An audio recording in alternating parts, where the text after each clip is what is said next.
তারপর team decision, এটা team ওনারের। Miraj একটা এই টাইপেরই প্রশ্ন, মানে লে হালুয়া, এ আবার কোন আজব খেলা রে ভাই।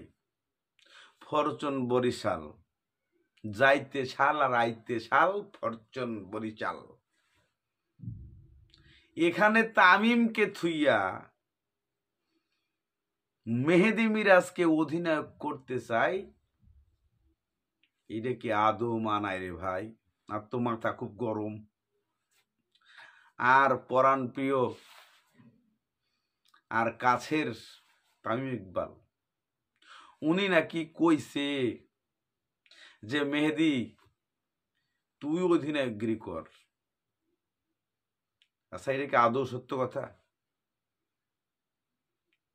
সত্য না মিথ্যা চলেন আপনাদেরকে আমি কিছু কথা শোনাই মেহেদির মুখের, চলুন। তামিম ভাই হ্যাঁ বলেছিল আমাকে যে তুই করলে ভালো হয়। আমরা তো ছোটবেলায় এরকম কন্ডিশনে খেলেই বড়। পাগলে খায় নাকি আর ছাগলে কয় নাকি? আরে ভাই, এই বিপিএল এর ফ্র্যাঞ্চাইজিগুলা যে উনার আছে, যে এটার মালিক, তারাই নির্ধারণ করে আসলে অধিনায়ক কে থাকবে আর কে থাকবে না। ফরচুন বরিশাল কখনো চাইবে যে মেহেদি মিরাজ অধিনায়ক থাক?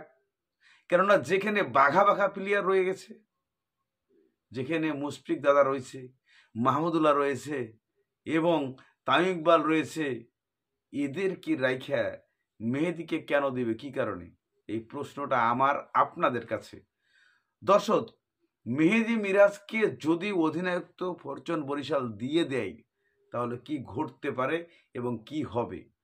দুইটা প্রশ্ন দাঁড়ায়। প্রথমত, যদি তামিম ইকবাল ভাই মন থেকে তাকে অধিনায়কত্ব দিতে চায় এবং ফরচুন বরিশাল দিয়ে যায়, তাহলে কি বরিশাল তুঙ্গে যাবে নাকি কোনটা? দুইটা প্রশ্ন দাঁড়ায়। সে প্রশ্ন দুইটা কি জানেন?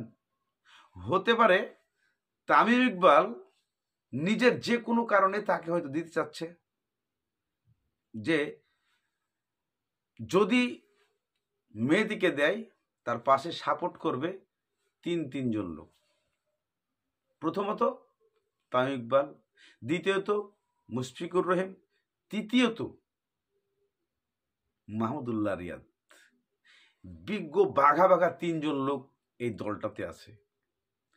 আর যদি টিম ম্যানেজমেন্ট ফরচুন বরিশাল যদি এটা না করে, তাহলে তামিমকেই বহন করতে হবে।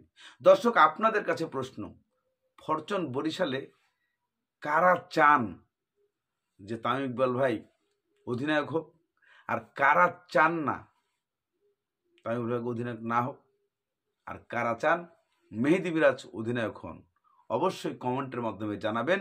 পরবর্তী ভিডিওতে আপনাকে আমি অবশ্যই দেখিয়ে দেব।